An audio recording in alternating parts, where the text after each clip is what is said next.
Well, the people in power, whether red or blue, they could not care less about Texas, me and you.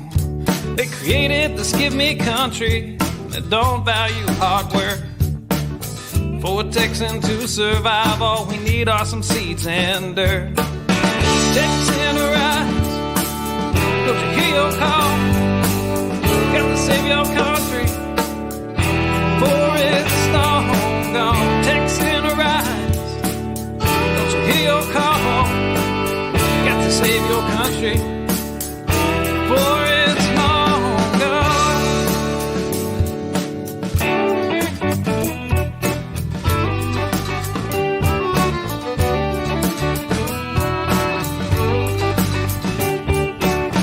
We believe in family and we value our community.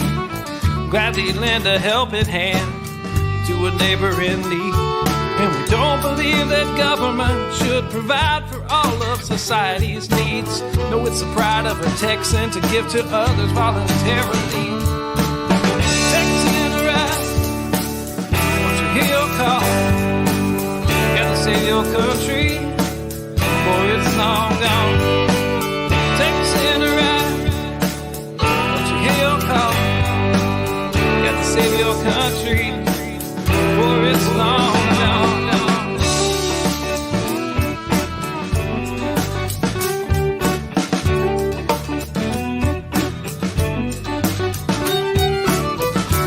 Our tax dollars and they love our natural resources. They don't want to see us driving trucks, they'd rather see us riding horses. And now they want to ban our guns, you know, especially the ones that look scary. But may I remind you of the Gonzales Cannon and the Alamo heroes we buried. Texan rise, don't you hear your call? Got to save our country, for it's long gone. Texan rise, don't you hear your call? Got to save our country, for it's long gone.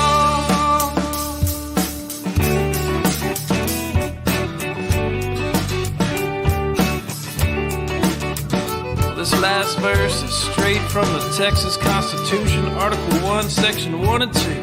Look it up.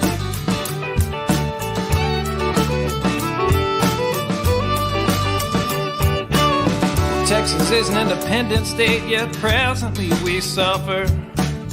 We no longer possess the right to locally self-govern. And now it's time as a people in which all political power is inherent.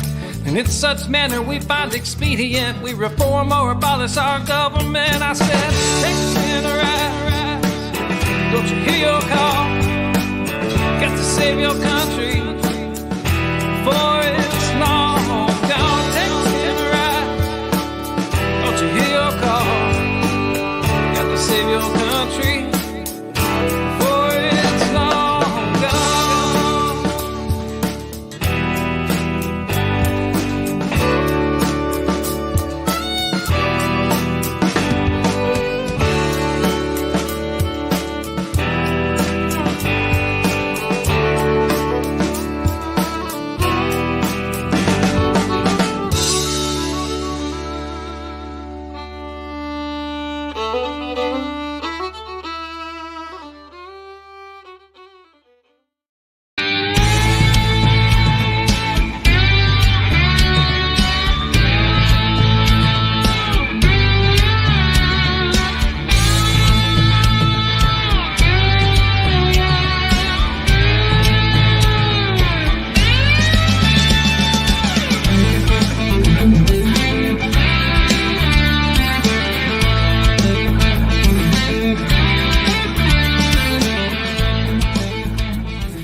Hey, good evening, everyone, and very glad that we are here together again for Late Night Coffee Talk.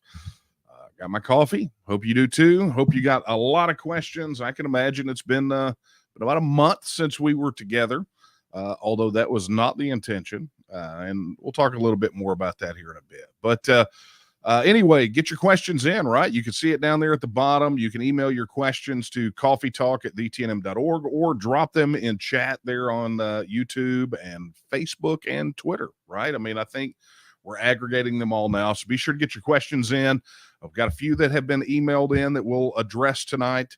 So I think between what's come in via email and what you guys submit, we'll have a pretty good evening all the way around. Lots of really insightful questions. And of course, everyone is wanting to know our take on what's going on and kind of what I mean, let's be honest. We've had about a year's worth of news in 1 month. So there's a lot to unpack, I'm sure, for you guys. Before we get started, let me go ahead and just again thank you for being here tonight. For those of you who are brand new, I'm Daniel Miller, president of the Texas Nationalist Movement, and this is Late Night Coffee Talk. This is where I take a break, I fire up the camera and the microphone, and I take your questions. And I have been doing this for quite some time, although it has been a little less regular. Used to do it every week, but it's me taking a break, and not exactly like there's been a lot of things, happening where I could take a break, right? So bottom line is we have a break. It is pre-scheduled, and I am here with you tonight. Be sure if you're watching on YouTube to like, subscribe, hit that notification bell. Additionally, if you're on Facebook, be sure to like, share, and comment. And the same thing on Twitter. Be sure to, X. We got to start using the real name, right? Be sure to retweet it. Be sure to do everything you can, hit like it. I mean, hit all the bells and whistles, right? We've got to defeat the algorithms. Had a very long conversation with our executive vice president, Nate Smith, just a couple of days ago, talking about how we are still getting choked down, getting throttled. But I will say this, as of right now, for the first time ever, we actually have more viewers of Coffee Talk coming in via X than we do on YouTube. So this is pretty exciting, and I think pretty telling that you've got a platform like X that has been pretty good about not throttling down things related to TEXIT. We're very happy about that. So be sure when you're over there and you're sending out your tweets, be sure to hashtag TEXIT everything. Definitely helps. All right. I hope you got your coffee. Before I tear into the questions, I do want to start off just with a little explanation. Many of you guys saw that the second Wednesday of this month, we were supposed to have, you saw a scheduled late night coffee talk. And as I talked about the last time we were together last month, the intention was moving forward. So we'll have enough time to handle the Texas News podcast. And there is a new podcast coming called the TEXIT Insider, that we would start doing this again on a regular basis, but every week was not going to be something that we were going to be able to work around the schedule, especially as we're getting ready to push toward the next legislative session. So there was a commitment that we were going to start scheduling these on the second and fourth Wednesdays of every single solitary month, so that we weren't having these massive dry spells. We're going to get them on the calendar and just absolutely just try to make sure we could work around them. And indeed, you were not hallucinating. There was one scheduled for the second Wednesday earlier in the month. However, many of you saw that on June 30th, we got word that my good friend, a good friend of the Texas Nationalist Movement, Dave Roberts, member of our advisory board, that he passed away suddenly. A call that you don't want to get. And it was sudden, and it was shocking to a lot of people. Dave was, he owns CEO and president and founder of Defiance Press, who published the TEXIT book.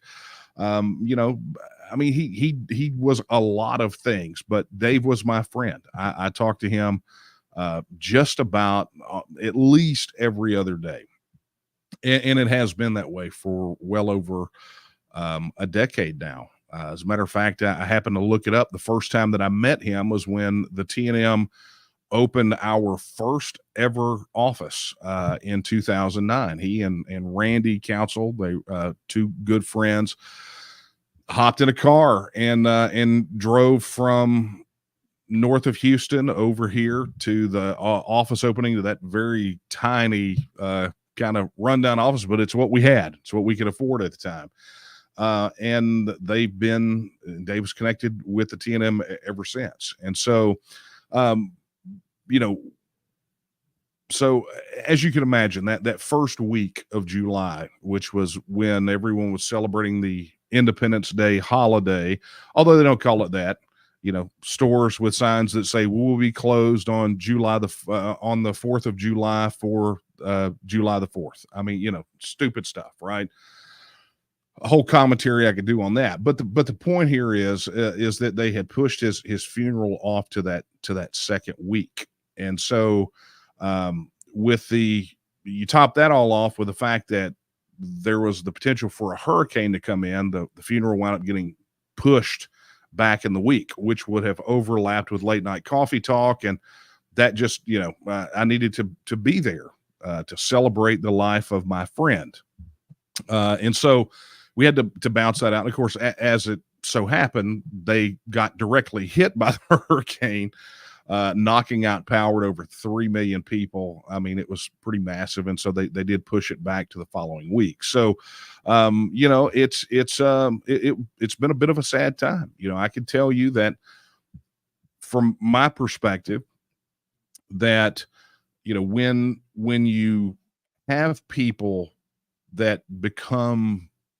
friends and fellow travelers down the TEXIT road that you become very close with, and you lose them and they don't get to see the finished product after putting time and effort into it, you have some conflicted emotions. Obviously, you're sad anytime you lose someone, but the feeling that gets me a lot of times, unfortunately, is that of anger. I get really, really frustrated, when in the midst of all this, we had sent out an email for people to submit electronic testimony for an interim committee hearing that was happening today. Just so happened it happened today. And I won't go into the details about it, but I got an email back from someone saying, well, I don't want to submit electronic testimony because I'm afraid to go on a list. It's like, wait a minute. We've got people that have been out in public and working, and it's okay for them to go out and put their names on the line, but you can't even send a simple electronic message. And so, yes, I get frustrated. I get angry. It makes me upset because were it not for the fact that there are a lot of folks out there, unfortunately, that do the TEXIT hokey pokey. They put one foot in and then one foot out, right? The toe dippers, this would already be a done deal. When people ask me all the time, I get asked all the time, what's taking so long? Well, it's not me. It's not people like Dave or Don Tier or Roger Evans or Dan Armour or Dave Mundy or, any of these other folks. We're all out here busting our humps to make this happen. The thing that needs to be impressed upon everyone else who says they support TEXIT is, what are they doing? How much effort, how much work, how much of their resources, what are they putting in? Because all of us are wrung out, right? But we're happy warriors. We don't complain about it because we know that the end product is worth it. So, when we lose someone that's close to us, it does make me upset with the people that have every excuse under the sun why they cannot or will not do something. Oh, I can't work with this person over here because I don't like their personality. Well, you can't imagine how many times we've had to choke it down and put personality differences aside because the mission is more important, right? The little stuff like that is no excuse whatsoever to be inert, to go into neutral, to do nothing. That, my friends, is just an excuse. And what it tells me a lot of times is that when people use those excuses, they did not believe in it, really believe in it to begin with. And so I shove that all aside. I say that to you tonight so you understand that, yes, you were not hallucinating. There was supposed to be one of these the second Wednesday of this month, and to indicate that moving forward, the second and fourth Wednesdays is when you can expect late night coffee talk. But I do that to encourage those of you out there that are fighting it, and to remember that we're doing it for future generations, but we're doing it also to honor the legacy and the memory of those that put in time and effort and resources that did not or could not make it to the finish line, that reached their date of expiration before we reached our second date of liberation. And so we do it to honor their memory, because I'm not going to let the work that they have put in, and the time and the belief and the mental and emotional capital, and many of us, I mean, it's physically taxing as well, but I'm not going to let that be in vain. No more than I could turn my back on the legacy and the memory of those men who gave their lives at the Alamo. Different circumstances, but the fact that these people, like Dave, chose to live for independence up until the point of their death means that we need to honor them. And, we got to honor the legacy and the work of guys like Dave Roberts, or Dan Armour, or Don Tier, or Roger Evans, or Dave Mundy, or Lauren Savage, or Charlie Dorick, or the list goes on and on and on. So if you will forgive me that I blew our date on the second Wednesday of this month, I appreciate it. There's obviously been a lot to talk about. There's a lot going on. We're I mean, it's not like I wasn't on the horse before. Sometimes you got to play hurt, right? But we just weren't here together on the second Wednesday, but we will rectify that moving forward. All right. That being said, let's move over here to some of the questions. Man, you guys are stacking them up. Yeah, I'm seeing some of the comments in the chat, and I agree. I saw that email, a lot of chatter going on about the email that I got, and I'm not gonna post it, but it was pretty ridiculous. I'm not gonna lie, and it hit wrong because it came in at the wrong time. All right, so let's go through some of these. Tell you what, let me do this. Let me go to email first, because we had some of these. This one is from Jake. Mr. Miller, relatively new to the movement, but I firmly believe Texas should take back its identity and its independence. He sent two questions. I'm only going to take one because it's limit one per customer without a coupon, sir. Sorry about that. But it says Texas receives over $100 billion a year in federal assistance annually. What does TEXIT look like in regard to weaning itself off of federal aid? And where does that put programs that currently provide this assistance to those in need? Jake, so here's the thing, and I'm not going to break it down into the minutia tonight, but I will tell you there is a video on our YouTube channel about this. There's a downloadable from our website if you go to tnm.me/federal money. That breaks this down. But here's the bottom line. Texas gets less from the federal government than it puts into the federal system.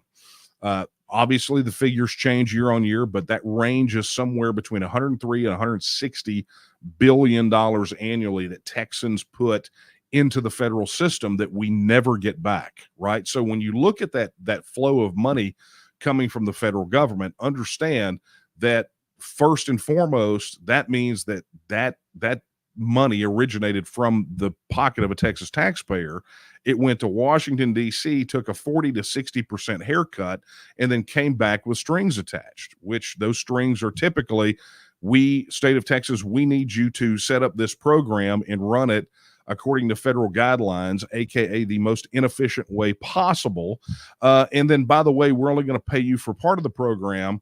Now you got to go back to the Texas taxpayers and pick up the other 40 to 60% to fund this thing, right? And that's not even including discussing how much of that money that comes back is actually not even out of a Texas taxpayer's pockets. It's on debt, loans taken out by the federal government on the heads of our children and grandchildren and their children and their children and their children, on and on generations, $34 trillion worth. So, you have to disabuse yourself of this idea that somehow Texas can't survive without federal money. The truth is, Texas can't survive with that federal leech on our back, sucking money out of the pockets of Texas taxpayers, when so many Texans right now are having a near impossible time making ends meet. So, how are we going to do without federal money? We're going to do quite well, because that money will stay here and will stay in our economy and not be siphoned off to these Washington, D.C. bureaucrats who do nothing more than eat from our substance. They take and they take and they take.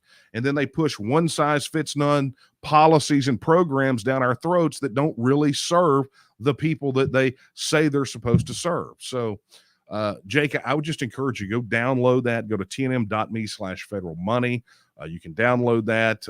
Additionally, look on our YouTube channel. You will see a video. It's about 15 minutes long, I think, if I remember correctly, that really goes into this entire scenario. All right. Here's one from Michael. Michael knows my sweet spot. He knows that I like to talk about Texas versus White. Michael says, how much of a challenge are we looking at in regards to overturning Texas versus White? I will tell you our take is that Texas versus White has been effectively overturned by the Supreme Court case Jacobson v. Massachusetts. There is a whole kind of dissertation on Texas versus White. In fact, I want to say that there is an episode of the Texas News podcast where I dissect Texas v. White. But the bottom line is someone may want to try to use that in regards to this. And I will tell you that I'm very much looking forward to watching the nail placed in the coffin of Texas versus White. I will say that although people will say that it hasn't been tested, I don't think the opposition wants to really test Texas versus White because it is such a horrible Supreme Court decision.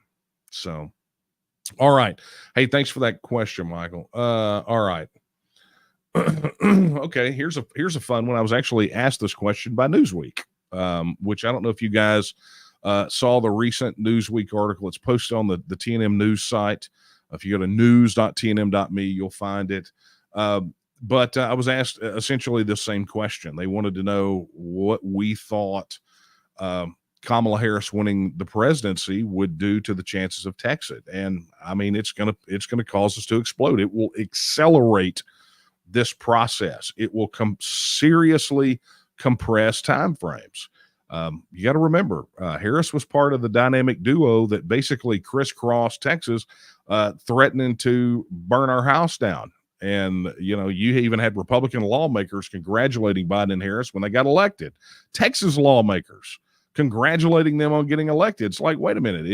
If I have a couple of arsonists who have done nothing for a year and a half but pledged to burn my house down, I'm not going to congratulate them for successfully getting their hands on a can of gas and some matches. Okay. Well, this is essentially it.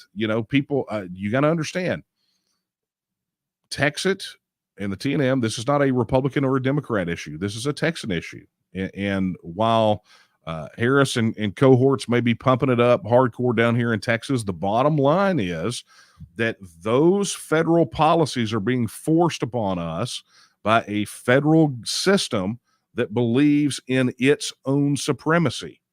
And so consequently, you see those policies which are antithetical to what Texans want. Look at the border and immigration and debt. And I mean, all of these things, you're going to see Texans accelerate that pace toward Texas becoming an independent nation. So the chances of successfully Texiting, very high, David, very high. Okay. Oh, that's a fun one. Air Cool Dude says, will the federal government declare war on us if we secede? Number one, if we follow the process, we follow a lawful process, we make it extraordinarily difficult for them to do something stupid like that. Now, that being said, is it possible they would? Only if they want to lose pretty much every other state in the union. This is something that I've discussed at length. This the sky's falling chicken little stuff about how Texans getting to vote on their independence somehow sparks a second civil war is a bunch of hogwash. The fact is that the federal government, they are in such a bad position if a state does like Texas is doing, which is we're moving it through a lawful, legislative, peaceful process, and we're not doing stupid things and we're not saying stupid things. We're just going and saying Texans believe at the polls that we should reassert our status as an independent nation. And then Texans respond to that question and they respond in the affirmative. And then we begin that process. It paints the federal government into a corner. And I could go into all the reasons why it is a stupid decision for them and how it would cause them to end up probably with about 10 stars on their flag by the time they're done. But the bottom line is that the question is, will they declare war on us? Not if they want to preserve the rest of the United States. It's just the way that it is. But thank you for that question. All right.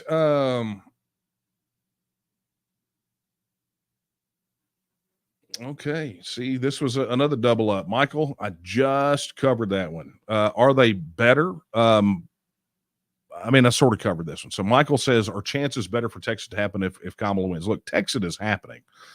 And it's something that people really need to understand. Words matter, right? We believe that words matter. And so you need to understand that TEXIT is not the destination. TEXIT is the process that gets us to the destination. What is the destination? Independence, right? Texas becoming a self-governing independent nation. That is the destination. And so TEXIT is the process that gets us there. Well, TEXIT is already happening then, right? This process has already begun. When you're seeing increasing poll numbers on this issue, the fact that they're even polling this issue, the fact that you've had the Texas Independence Referendum Act filed twice and it will get filed again, the fact that you have candidates that are elected to office that have openly pledged to give Texans a vote on this issue. I could go down all the criteria, but the bottom line is TEXIT is happening. So really the question is it accelerated? The timeline is the timeline. Would it give a sense of urgency to people? Probably. But for me, I'll just tell you, it's a sense of urgency that I feel that a little bit of foresight they should have had all along, right? But does that accelerate the process? Probably.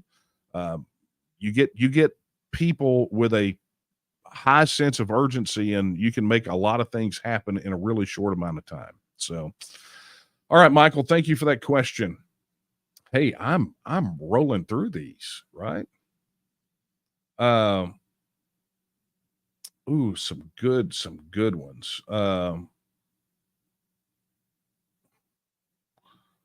you guys are really good. Okay, I tell you what, let me come back over here to email really quickly.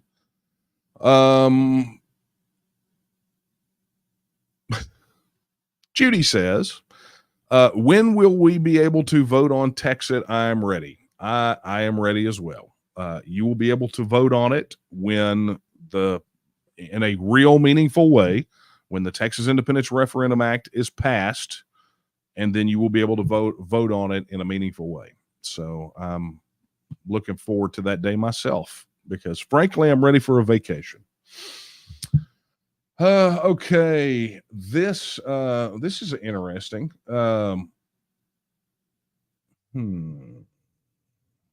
Yeah. Okay. This is Charles. Charles says, with the events of the past week plus, yeah, it's been a month. like, we haven't even talked about the kidnapping.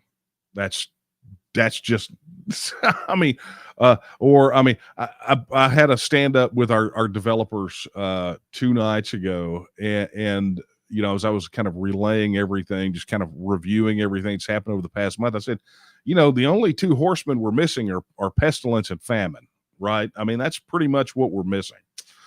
But Charles says, with the events of the past week plus, how would an independent Texas possibly change the political landscape as opposed to the U.S. political structure?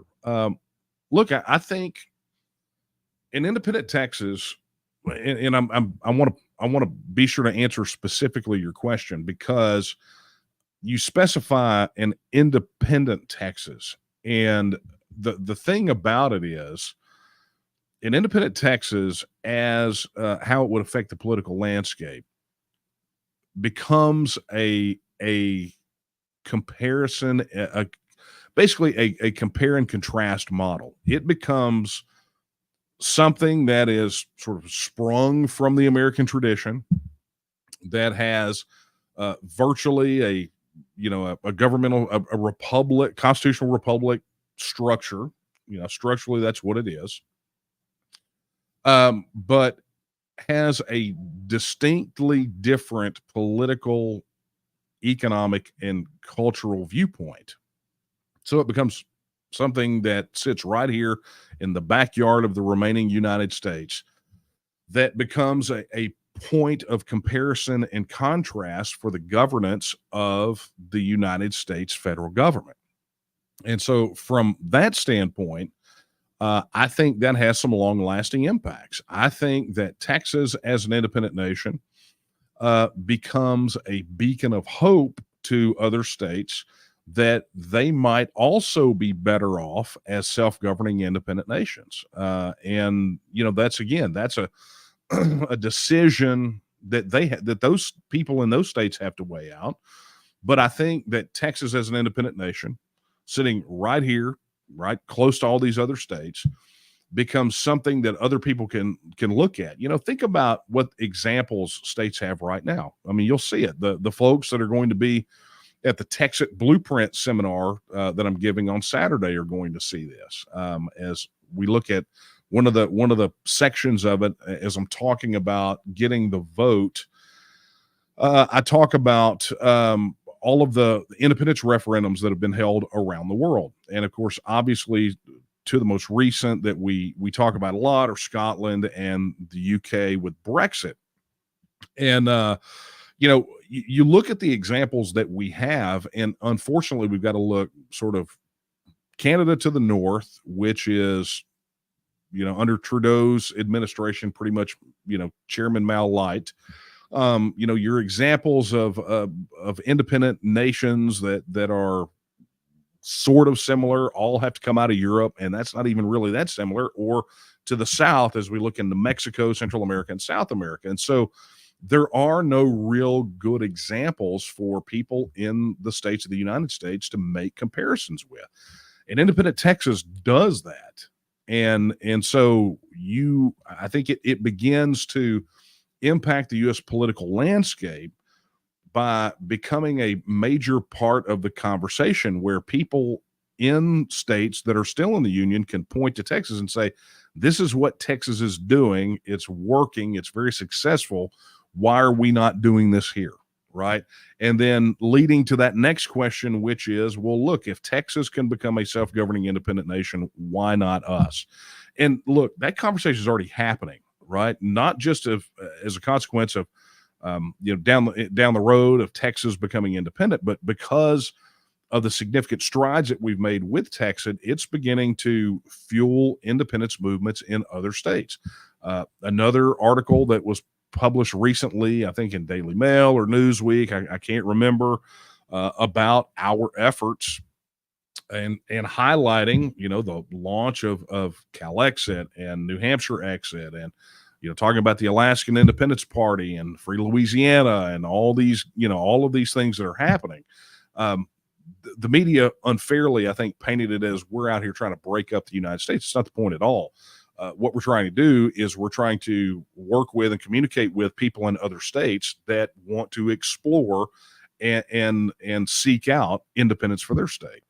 So I think that our efforts now, even before we become an independent Texas, are really changing up that landscape some, but nothing like when people have a concrete example of what it looks like right here in their own backyard. So, Charles, that was a great question. As you can tell, I really enjoy talking about that. Okay, let us take a look. Man, we've already blown through our 30 minutes of our time here. Okay. That's a good question. Is there a chance a simple guidebook will be made? Anytime I try talking about TEXIT, I get shut down because of fear of the U.S. government. I'll tell you, I mean, it's a great question. There is no real antidote for fear, in my opinion. Knowledge helps, getting people informed. But fear is really, it's an internal personal trait. It's I'm not going to say it's character, a character trait, because I don't think it is, but fear is a real personal struggle. I have said that in the first several years of our work in the TNM, the biggest challenge that we had was we had to overcome probably one of the biggest cases of lack of self-confidence that you could imagine, and not on our part. We ran into a lot of people who wanted Texas independence to happen, but just had like, I don't know that we can do that. I don't know if it's possible. I don't know if we can be an independent nation. It's like, wait a minute. If Texas can't become a self-governing independent nation, then who can? I mean, I look at these 80 some odd plus referendums that I put in that presentation, and I'm like, these people had the stones, whether their referendum won or lost, they had the stones to stand up, the character, the fortitude to say, we are the best people to govern ourselves, and stand up and fight for that, to the point that it went on a ballot, and push and work hard and do all those things. And so I don't know that a guidebook is going to do that, but look, we have plenty of information for people that want to learn more about this. Beyond the TEXIT book, I would recommend that you point people to the TEXIT Now site, right? If you go to texit.tnm.me, or if you go to the main page of our website at tnm.me, there's a whole section on there that you can, a place where you can click on, and it will take you, and it answers the vast majority of people's questions.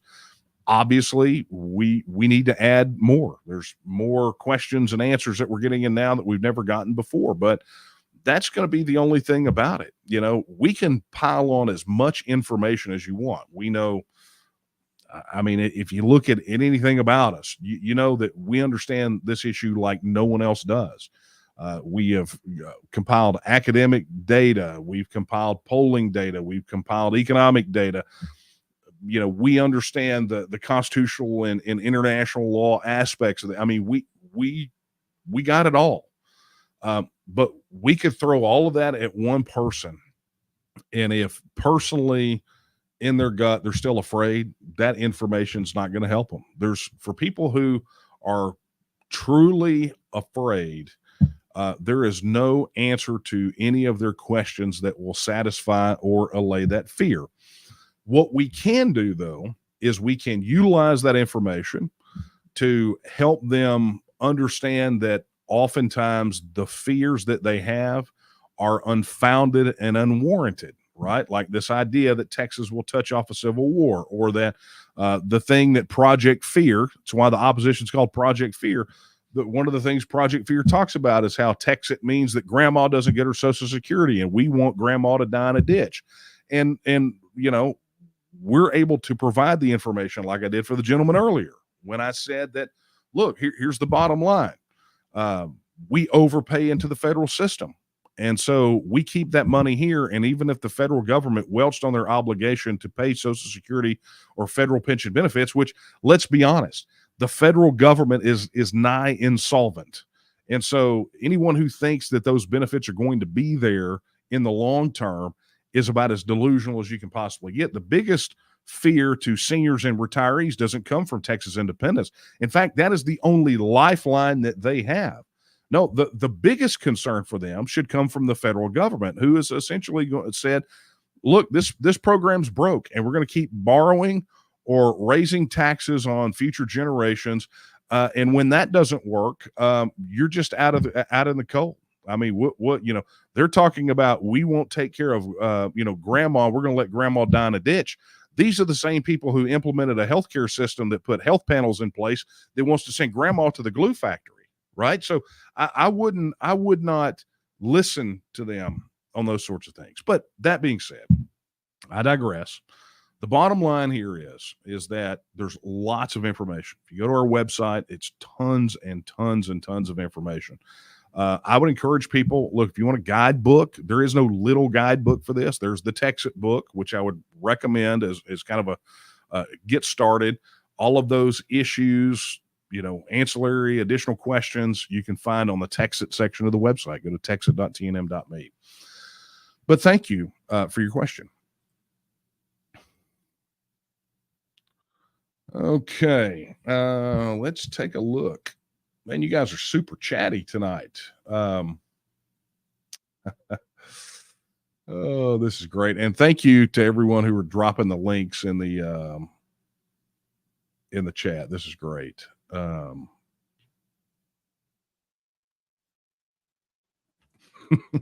Sorry. I have to go over here occasionally and peek because I'm watching some of you guys tear up Texas versus White. And that makes me happy. Okay.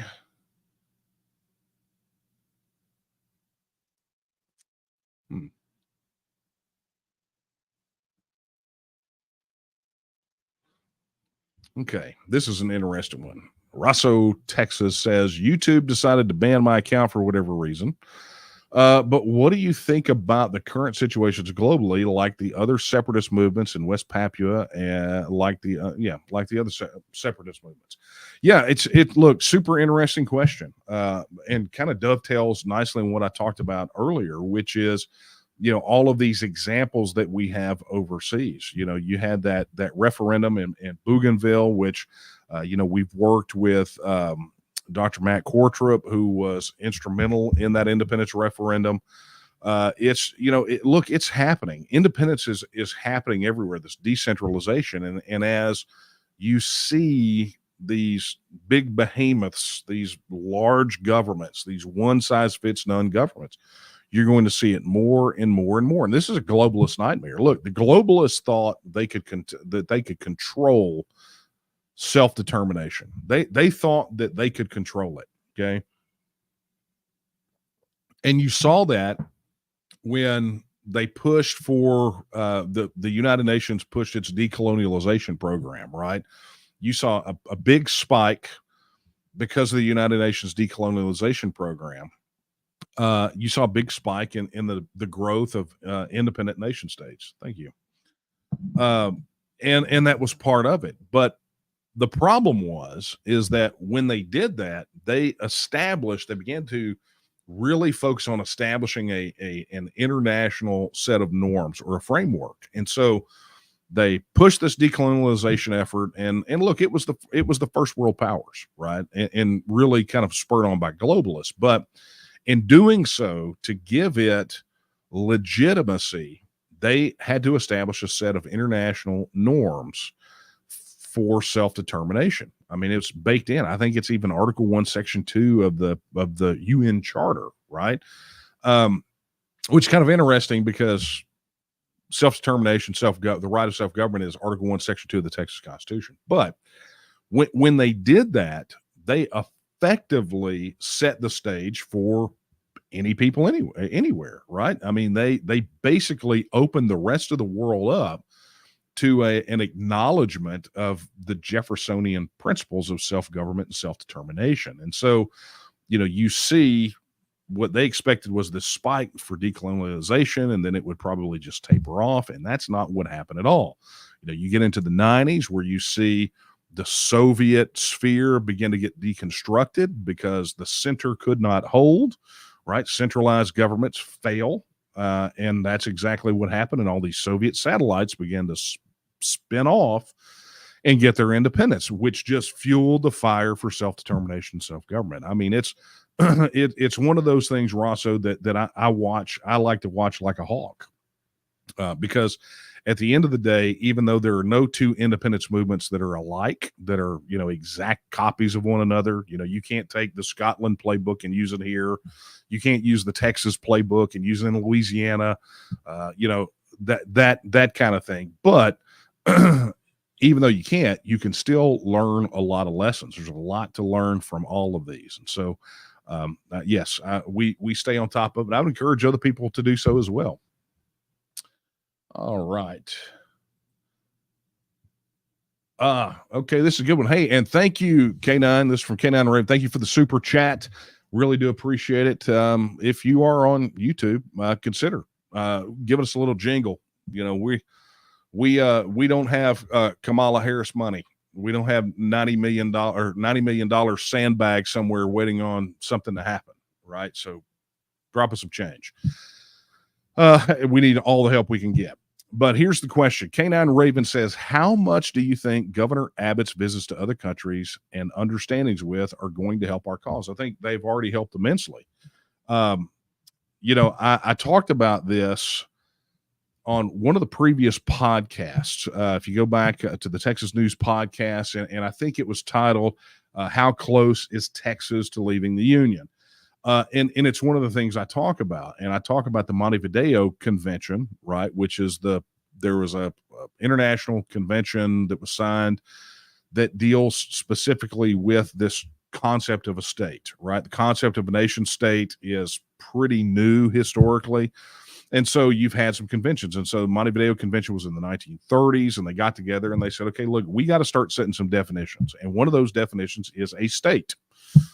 And in it, they established 4 criteria for the state, right? There's a recognition component, internal recognition. I mean, there's 4 components, and I'm not going to tie into it because I could be here all night. But the 4th component for the definition of a state is the ability to transact business, right? Or to engage in foreign affairs. That's a paraphrase. It's not the exact terminology. But that's what the 4th criteria is, the ability to carry out the functions of a state internationally, to be able to have international relations. And so we understand that under the U.S. Constitution, that is a delegated function to the federal government, one of the very few that was delegated to the federal government to deal with, which is that way you would have a unified front, a unified foreign policy, okay? And for the day and age, it made complete sense, right, from an efficiency standpoint. However, because that's delegated, Texas cannot. That's why we don't have. That's why our Secretary of State handles elections and all those sorts of things, and not foreign affairs. And while technically Abbott's actions are not, I would say, not ambassadorial, they are nonetheless telling in that Texas is engaging in its own foreign policy, economically speaking, right? We're not executing trade deals. We're not, setting up, signing mutual defense treaties. We're not signing on the international covenants, treaties, and agreements, these multilateral agreements. But what is happening is that Texas is essentially setting the stage so that the case can be made that Texas has the ability to conduct foreign affairs, right? We have the ability to do that. And so, so what if it's a trade office in Taiwan or, an economic partnership to promote industries between here and India or any of those others? What they are all doing is they are effectively making the case, whether intentional or unintentional, that Texas meets all of the criteria under the Montevideo Convention for the definition of a state. It doesn't say that you have to, it's not specific that you have to engage in treaties and things of that nature. It just says you have to have the ability to do so. And so, although we can't engage in treaties and things of that nature, what we are doing is showing our ability as Texas to be able to go out and engage in these informal economic partnership agreements, which are really, I mean, with the exception of a piece of paper and some signatures, pretty much treaty. So how does it help? I think it helps immensely. Is the more we can do to make our case for Texas becoming independent and being very close to doing so, the better off we are. It goes back to that question from before. How do you allay people's fears? Well, if they understand that the gap that we have to jump over to go from where we are to independence is this big and not this big, then you've allayed some of those fears. So anyway, K9 Raven, thank you very much. And again, thank you so much for the super chat. I really do appreciate it. Excuse me. Been a lot more talk and less coffee. All right.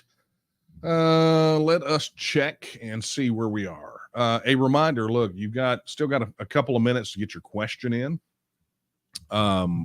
If you want to get it in real quick, it's right there on the screen. You can email it to coffeetalk@tnm.org, or you can drop it in chat on YouTube, or you can hit us on Twitter or Facebook in the Facebook comments. I think I've taken them from all over tonight, so that's really nice. Oh, yeah. Great question. Thank you very much. What is in a name? You know, I was going to say something about it at the end, but I'll tell you now. Yeah, so many of you probably got an email. Dr. Phil episode is coming, right? So there was an announcement made. You guys, I don't know if you know, but I think it was sometime last month. I made the drive up to Dr. Phil's studios and shot an episode along with our good friend Dan Goldvach and with our other good friend Carla Garrick from New Hampshire from TEXIT.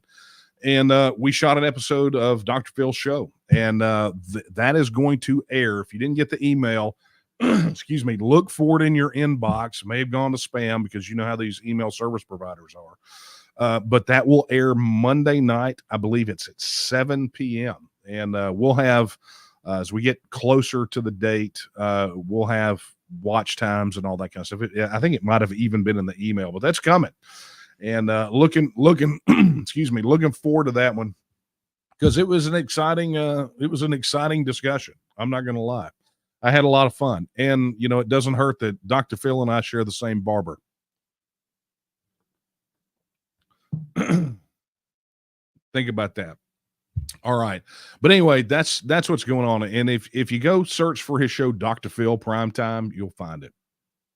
You'll find a listing of all the channels and where that is, but it will be Monday night. They have not notified us that it's been changed or pushed, which, as you can imagine, given all of the breaking news that's happening, you know, with what happened to Donald Trump and then with Biden not running for re-election and questions about whether he was even alive or dead. I mean, that guy, Joe Biden, was Schrodinger's cat for 5 days, right?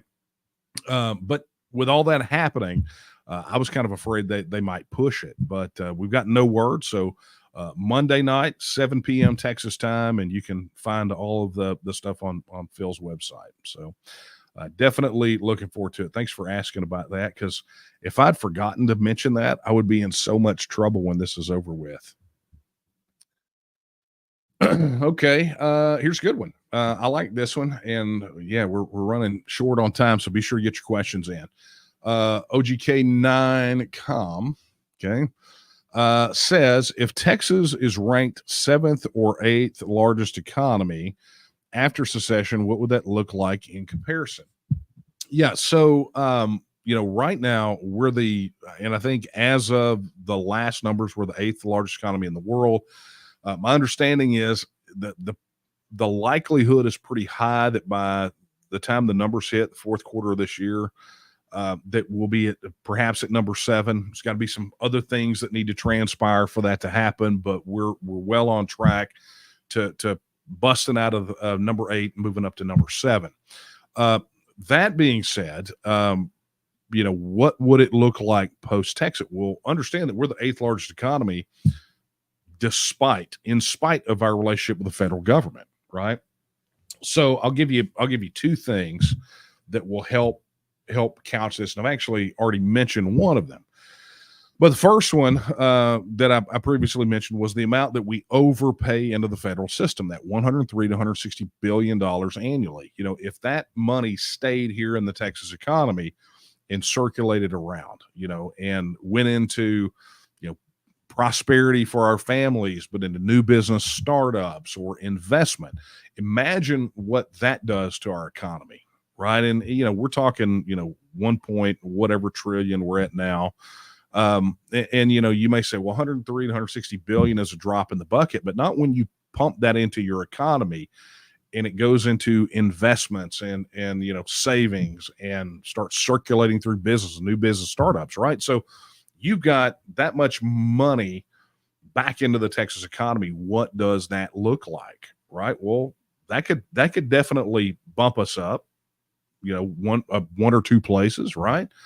But really and truly, here's what I think really two things that will have the biggest impact on taking us to maybe the fourth or fifth largest economy in the world. The first one is going to be when Texas floats its own currency, right? We can talk about, a short-term informal adoption of the U.S. dollar as a bridge to get us to a currency. But when you look at the fact that Texas is already well on the way to establishing its own currency, understand that when Texas floats not a hyperinflationary currency like the U.S. dollar, but when Texas floats its own, it becomes almost going back to one of those first questions, that comparison, right? All of a sudden now people have a currency that is based in an economy that is business friendly, that has no income tax, that believes in a stable currency and not this inflationary, we can't find the off switch for the printer kind of thing. So I think floating our own currency would be massive for us. I mean, it could take us to becoming a major, not that we're not already a major player in the global economy, but it could be massive for us. And then the second is, without the federal government, you lose the effects of that federal regulatory accumulation, right? I talk about it in the TEXIT book. There's some articles about it on the site, but effectively, just for those who haven't read any of those things, there were a couple of studies out of George Mason University a few years back where they studied the effects of what they refer to as federal regulatory accumulation, aka the federal government just slathers regulations on business and they just layer it and layer it and layer it. And what they found was that causes a compounding 2% compression of GDP, right, annually. So that thing compounds annually. And so when you do that, you realize that it's suffocated about 85% of our value out of our economy. And so you take away that federal overregulation, that federal regulatory accumulation, and then you couple that with Texas being business friendly, right? You couple that with no state income tax. You couple that with a Texas currency, and you couple that with an additional, $100 to $160 billion back into our economy, not being sucked out by the Leviathan in Washington, D.C., and all of a sudden, I think you could make a very strong case where Texas could potentially be the third or fourth largest economy in the world. I mean, the sky's the limit. It really is just up to us. And I say third or fourth because you're asking me to speculate. And so I don't have hard data to say we could be three or four. But what I do have is I have an understanding of what Texas independence does for us and how it takes the governor off of the engine of our economy. And in doing so, even under these circumstances, we're the eighth largest economy in the world. We will probably be the seventh before the year is over. You take all those things, and I can't see any reason why Texas can't climb a few rungs on that ladder. So really great question, and thank you for that. Okay, my friends, that is going to have to be the last one for tonight. Look, I really appreciate it. I've got a couple of reminders. Apologies for those of you that I could not get to your questions tonight. There are some good ones, and we'll see if we can't sandbag those for the next time that we're together.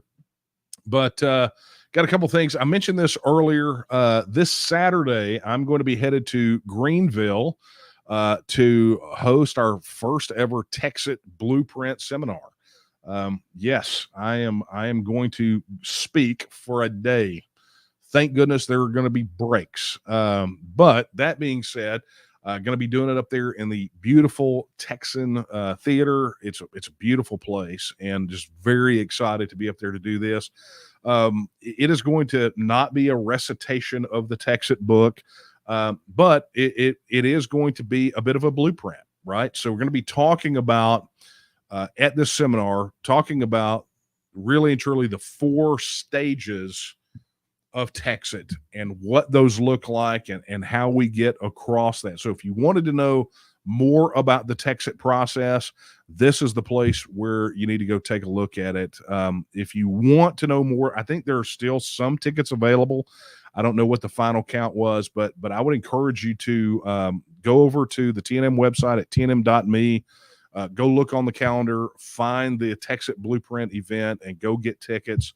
I think, for me, this has been getting this prepped. It's been about, I don't know, what could we say, 20 years in the making, but it's really condensed. I could take any of the sections of this and do a whole day or a whole week on each section. So it is going to be in depth on the process, but yet there's even still deeper to go. So look, I would encourage you to do it. It will be Saturday. You're going to want to get your tickets online, because if you get them at the door, I think it even costs more.